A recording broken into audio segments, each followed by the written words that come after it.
बिस्मिल्लाहिर्रहमानिर्रहीम। अस्सलामुअलैकुम। रास्ते से हटने की वजह से मुझे कच्ची बर्फ़ में चलना पड़ गया और मेरी रफ्तार एक मर्तबा फिर आहिस्ता हो गई। आधी रात गुजरने के बाद मौसम आहिस्ता आहिस्ता ख़राब होना शुरू हो गया। सुबह तक चारों तरफ धुंध छा गई थी। चंद गज दूर की चीज़ भी दिखाई नहीं दे रही थी, लेकिन खुशकिस्मती से बर्फ़बारी शुरू न हुई। सुबह को धुंध की वजह से मैंने रुकना गवारा न किया और चलता रहा। 12 बजे के करीब धुंध छटना शुरू हो गई और मैंने भी किसी कमीनगाह की तलाश में अपनी नज़रें दाएं बाएं घुमाना शुरू कर दीं। 1 घंटे की तलाश के बाद मैं थक कर बर्फ़ के ऊपर ही आराम करने के लिए सोच रहा था कि मेरी नज़र बर्फ़ के अंदर छुपी हुई मोर्चा नुमा जगह पर पड़ी।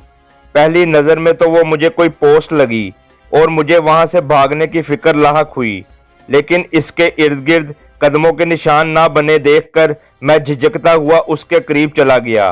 वो एक पोस्ट ही थी, लेकिन किसी नामालूम सबब की बदौलत दुश्मन उसे खाली कर गया था। साजो सामान तो उधर कोई भी मौजूद नहीं था, अलबत्ता इमारत अभी तक जूं की तू खड़ी थी। मैंने अपने घुसने के लिए रास्ता बनाया और अंदर घुस गया।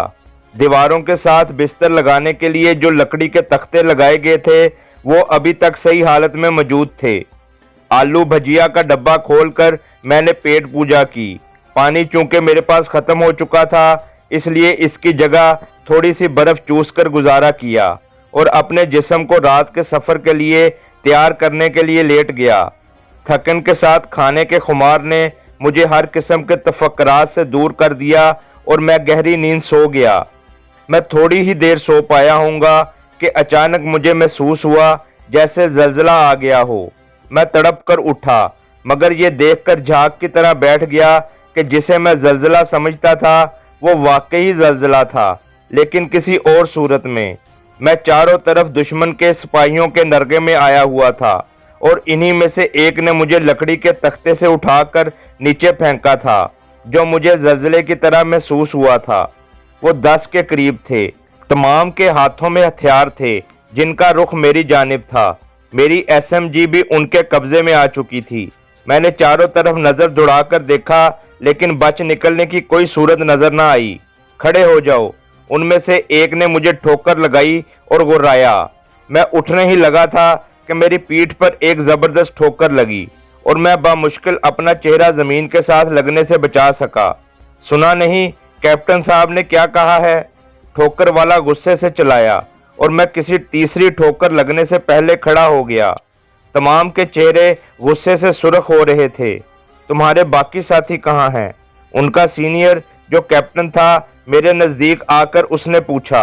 मैं अकेला हूँ, गलती से आपके इलाके में आ निकला हूँ। नहीं, ये गलती तो बहरहाल नहीं है, कैप्टन तंजिया लहजे में बोला।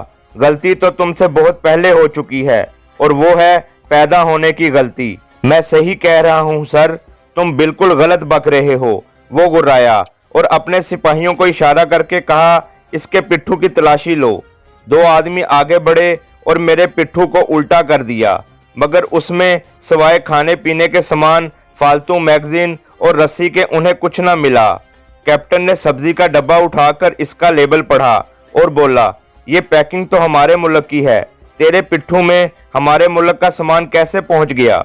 मैंने एक लहजे के लिए सोचा और फिर बोला, सर बात दरअसल ये है कि मैंने वाकई सरहद गलती से अबूर की थी और आपकी एक पार्टी के हाथों गिरफ्तार हो गया था, जिसमें सूबेदार दास शामिल था।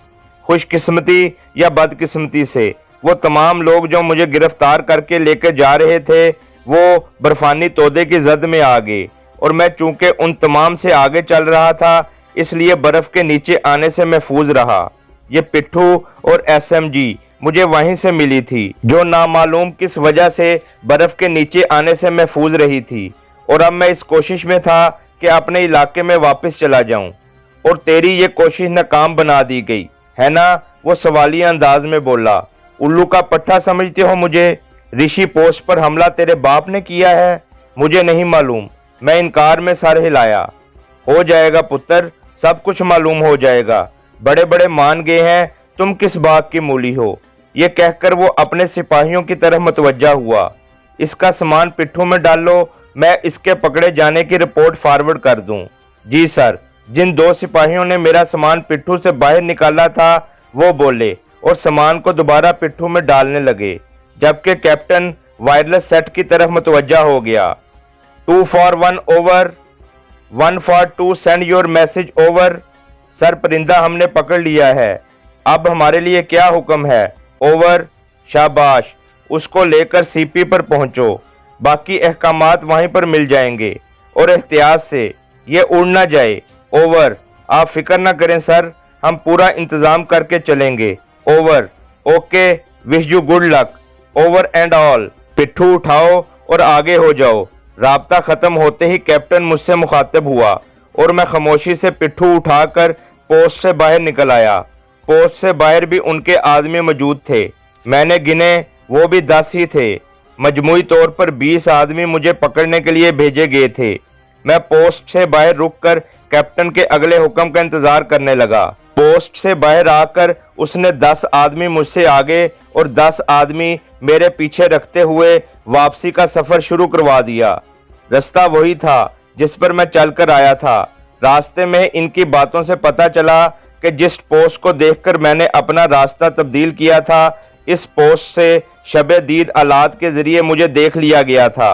पोस्ट पर बंदे कम होने की वजह से वो बर वक्त मेरा ताकुब ना कर सके थे और दूसरी पोस्ट से आदमी मंगवाते मंगवाते उनके 2-3 घंटे ज़ाया हो गए थे।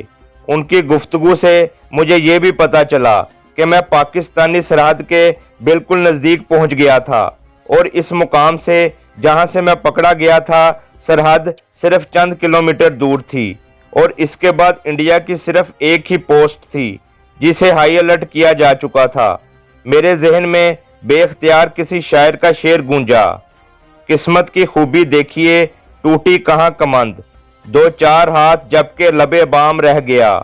घर जाने के लिए मेरी बेचैनी जितनी बढ़ती जा रही थी, इतनी ज़्यादा रुकावटें मेरी राह में पैदा हो रही थीं।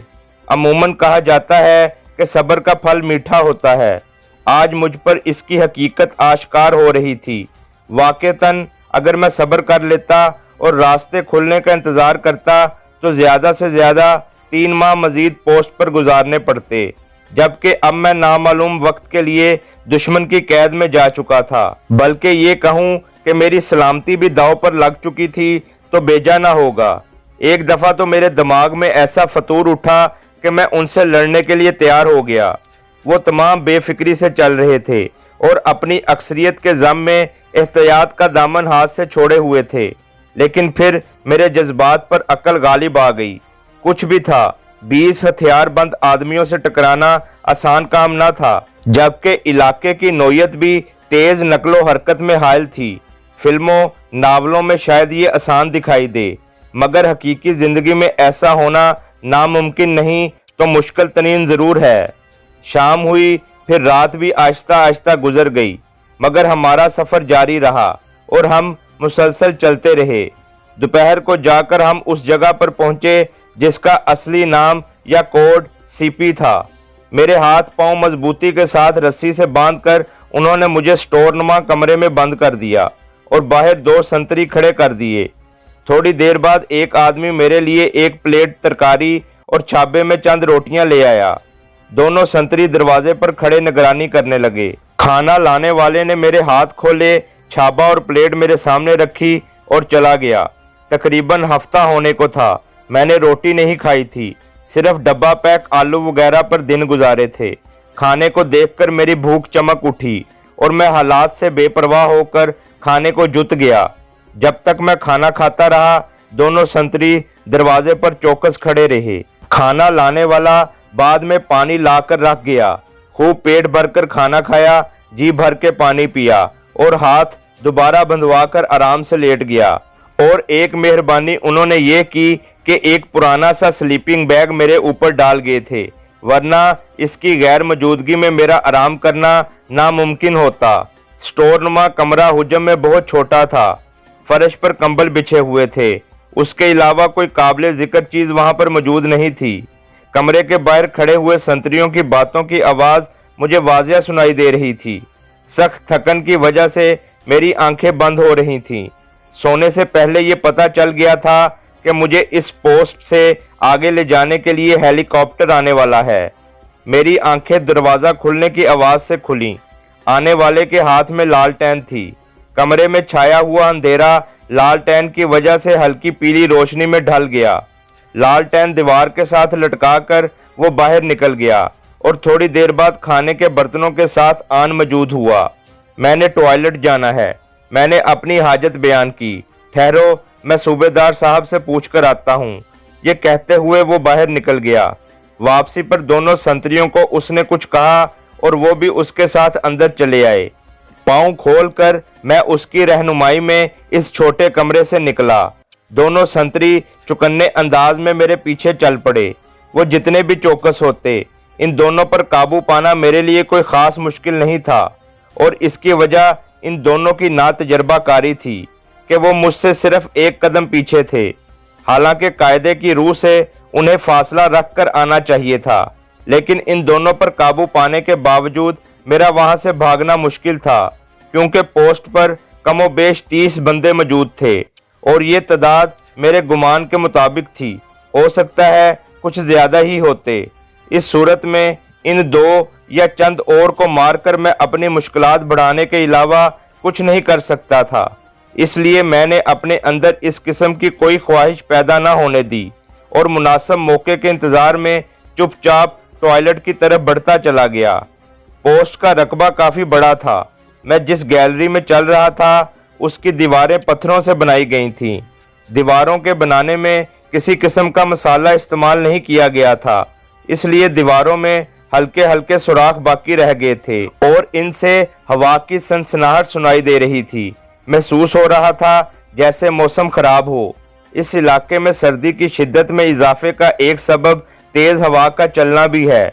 इसकी वजह से अमूमन लोगों के चेहरे काले पड़ जाते हैं और जिस्म के खुले हिस्से फट जाते हैं। टॉयलेट की छत काफ़ी नीची थी। मुझे सर झुकाकर अंदर दाखिल होना पड़ा। अंदर मिट्टी के तेल का दिया जल रहा था और इसकी रोशनी में मुझे टॉयलेट की पिछली दीवार के साथ बोरी लटकती नजर आई जो हवा से हिल रही थी। मैंने बोरी को हटाकर देखा तो एक सुराख नुमा रोशनदान नजर आया। बोरी के हटते ही तेज हवा अंदर दाखिल हुई। कोने में पड़े हुए दिए की लो फड़फड़ाई और वो बुझने के करीब हो गया। मैंने जल्दी से बोरी को रोशनदान के ऊपर बराबर कर दिया, लेकिन इस एक लम्हे में मुझे आसमान पर सोए अंधेरे के और कुछ नजर नहीं आया था। अगर मौसम साफ होता तो जरूर तारे चमकते नजर आते। फारग होकर मैं टॉयलेट से निकल आया। दोनों संतरी बाहर मौजूद थे। उनकी निगरानी में मैं वापस चल पड़ा। टॉयलेट से आगे उनके रहायशी कमरे थे और दूसरी साइड पर कैद खाने से मुल्हिक भी 2-3 रहायशी कमरे नजर आ रहे थे। इसके बाद गैलरी दाएं तरफ मुड़ जाती थी। इस तरफ शायद उनका किचन और स्टोर वगैरह बने हुए थे। खाना खाकर जब वो मेरे हाथ पांव बांधने लगे तो मैंने उनसे चाय की दरख्वास्त करते हुए कहा, जनाब अगर चाय मिल जाती। कैदी हो, मेहमान बनने की कोशिश ना करो और शुक्र अदा करो भगवान का कि तुझे खाना दिया जा रहा है। इनमें से एक तलखी से बोला और मैंने चुप साध ली। मुझे चाय की सख्त तलब महसूस हो रही थी, लेकिन वो कैदी ही क्या जिसकी कोई ख्वाहिश पूरी हो। मैं आंखें बंद करके घर के ख्यालात में खो गया। सारी रात मैं सोने जागने की कैफियत में लेटा रहा। हाथ पांव बंधे होने की वजह से मेरी हालत काफ़ी गैर आरामदेह थी, मगर मैं इसे बर्दाश्त करने पर मजबूर था। अगले दिन मौसम ज़्यादा ख़राब हो गया और ऐसे मौसम में हेलीकॉप्टर के आने का सवाल ही पैदा नहीं होता था। मेरे शबो रोज़ पहले दिन की तरह गुजरते रहे। चाय मुझे सिर्फ सुबह के टाइम ही मिलती। ये भी मेरे लिए शुक्र का मुकाम था। इस पर मैं अपने रब का जितना भी शुक्र अदा करता कम था। हाथ पांव बंधे होने के अलावा मुझे वहां पर कोई ख़ास तकलीफ नहीं थी, लेकिन ये सूरत हाल ज़्यादा दिन तक बरकरार ना रह सकी। मुझे पोस्ट पर आए 5वां दिन था जब रात के 9 बजे मैं अपने दिमाग में प्यारों की यादें सजाए सोने की कोशिश में मसरूफ़ था कि अचानक कमरे का दरवाज़ा एक झटके से खुला। मैं चौंक पड़ा, लेकिन हाथ बंधे होने की वजह से मैं अपने ऊपर से स्लीपिंग बैग ना हटा सका कि आने वाले की सूरत देखता। उसकी फुनकारती हुई आवाज़ से मुझे अंदाज़ा हुआ कि वो कैप्टन है। उसका नाम अभी तक मुझे मालूम नहीं हो सका था। अंदर दाखिल होते ही उसने मेरा स्लीपिंग बैग खींचकर एक तरफ फेंका और मुझ पर ठोकरों की बारिश कर दी। इसके साथ इसके गंदे मुंह से गंदी गंदी गालियां भी निकल रही थीं। बंदे होने की वजह से मैं अपना दिफा भी ना कर सकता था। उसने पाँव में बर्फानी इलाके के वजनी और मजबूत बूट पहन रखे थे। उसकी लगाई हुई हर ठोकर मुझे हथौड़े की तरह महसूस हो रही थी। मैंने अपने दांत सख्ती से भींच लिए कि मुबादा मेरे मुंह से कोई आह या सिसकी न निकल जाए, मगर कब तक। पसलियों पर लगने वाली चोटों ने मुझे कराहने पर मजबूर कर दिया था। बोलो कुत्ते के बच्चे, और कौन कौन तेरे साथ थे? बोलो जल्दी बताओ, वरना मैं तुझे जिंदा जमीन में गाड़ दूंगा। बको जल्दी बको। उसके मुंह से मुसलसल खराफात निकल रही थी। मुझे कुछ पता होता तो मैं बताता, बल्कि मुझे तो ये भी वाजिया नहीं हो रहा था कि वो किन की बाबत पूछ रहा है। मेरे मुंह से किसी किस्म का जवाब ना पाकर वो ज्यादा जुनून में आ गया। सर पर लगने वाली ज़रबात ने मुझे दुनिया और माफिया से बेखबर कर दिया। आखिरकार मैं भी इंसान था। गो एक कमांडो आम इंसान से जिस्मानी लिहाज से मजबूत और ज़्यादा क़ुव्वत बर्दाश्त का मालिक होता है, लेकिन बर्दाश्त की भी एक हद होती है, और मैं उस हद से गुजर चुका था। चेहरे पर ठंडा पानी छिड़क कर मुझे होश में लाया गया। मैं इसी तरह बंधी हुई हालत में पड़ा था। कमरे में इस कैप्टन के अलावा 3 मजीद अफराद आ चुके थे। दरवाजे पे अलबत्ता काफ़ी तादाद में सिपाही थे। मेरा पूरा जिस्म फोड़े की तरह दुख रहा था। बंधा होने की वजह से मैंने जोर लगाकर अपने हाथों और पाँव को हरकत दी। दर्द की शिद्दत से मेरी चीख निकलते निकलते रह गई, लेकिन एक इत्मीनान भी मुझे हासिल हो गया कि मेरी कोई हड्डी पसली नहीं टूटी थी। टूटी हुई हड्डी का दर्द बिल्कुल मुख्तलिफ होता है। सूबेदार साहब, पूछो इस कमीने से, वरना मैं उसकी खाल उतार लूंगा। मुझे होश में आता देखकर कैप्टन एक आदमी से मुखातब हुआ जो उम्र में बाकी तमाम से बड़ा दिखाई दे रहा था। हाँ जवान, अगर जिंदगी अजीज है तो जो कुछ कैप्टन साहब पूछ रहे हैं सही सही बता दो, वरना तुझे इबरतनाक मौत से कोई नहीं बचा सकेगा। सूबेदार का नरम लहजा था, मगर अल्फाज सख्त थे, और मैं इसे कोई जवाब देने के बजाय खामोशी से उसे तकता रह गया। तुम्हें मेरी बात की समझ नहीं आई। मुझे खामोश देखकर वो बोला, तुम क्या पूछना चाहते हो? मैं आहिस्तगी से बोला, तुम्हारे साथ कितनी पार्टियों ने सरहद अबूर की और इनके मकासद क्या क्या थे? सरहद अबूर करने की वजह मैं तुम्हें पहले ही बता चुका हूँ। बकते हो तुम। इस मर्तबा कैप्टन गुस्सीली आवाज में बोला, तुम भी तखरीबकारों के साथी हो। अलबत्ता ये हो सकता है कि किसी नामालूम वजह से तुम उनसे बिछड़ गए हो। तुम जिन्हें तखरीबकार कहते हो, हम उन्हें मुजाहिद समझते हैं। काश मैं भी उन्हीं में से होता, मगर अफसोस मैं उनमें से नहीं हूँ। मेरे जैसे दुनियादार से वो लाख दर्जे अच्छे हैं। देखा रंजीत साहब, कैप्टन सूबेदार से मुखातब हुआ, मैं नहीं कहता था कि ये भी उन्हीं में से एक है। अब तो तुम्हें मेरी बात का यकीन आ गया ना? सर, मैंने पहले भी आपकी बात को नहीं झुठलाया था। सूबेदार रंजीत धीमे लहजे में बोला, लेकिन मैं अभी भी अपनी बात पर कायम हूँ। इसको फील्ड इन्वेस्टिगेशन के हवाले करने में ही धरती माँ की बेहतरी है। वो इससे सब कुछ उगलवा लेंगे। रंजीत साहब, मेरा खून खोल रहा है। कैप्टन मेरे निचले धड़ में ठोकर लगाता हुआ गुर्राया। Please sir. सूबेदार रंजीत का लहजा मोदबाना था। थोड़ा सा सब्र कर लें। यूं भी हेडक्वार्टर से यही आर्डर पास हुआ है कि आप ही इसे साथ लेकर जाएंगे। वहां अपना जी ठंडा कर लेना। और कैप्टन बगैर इसकी बात का जवाब दिए झुलाए हुए अंदाज में कमरे से निकलता चला गया। तुम्हारा नाम? कैप्टन के कमरे से निकलते ही सूबेदार रंजीत बोला, उमर जान। तो उमर जान, ये बात है कि तुम सच सच बता दो, तुमने किस मकसद के लिए सरहद अबूर की और तुम्हारे साथ कौन कौन था? इसका फायदा ये होगा कि तुम इबरतनाक मौत से बच जाओगे और किसी वक्त भी कैदियों के तबादले में तुम्हारी खलासी हो सकती है। सर, जिंदगी और मौत अल्लाह ताला के हाथों में है। अलबत्ता इतनी बात पर मैं कसम खाने के लिए तैयार हूँ कि मैंने गलती से सरहद अबूर की है और मेरे साथ दूसरा कोई भी नहीं था। मैं कैसे यकीन कर लूँ? वो बेयकीनी से बोला। आपको कैसे यकीन आएगा? मुझे यकीन आए या ना आए, जिनके हवाले किए जाओगे वो खुद ही उगलवा लेंगे। ये कहते हुए सूबेदार रंजीत कमरे से निकल गया। बाकी भी उसके पीछे हो लिए।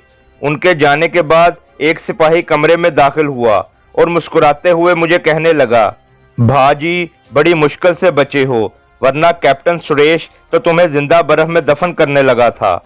ये सूबेदार रंजीत का एहसान मानो कि वो आड़े आ गया।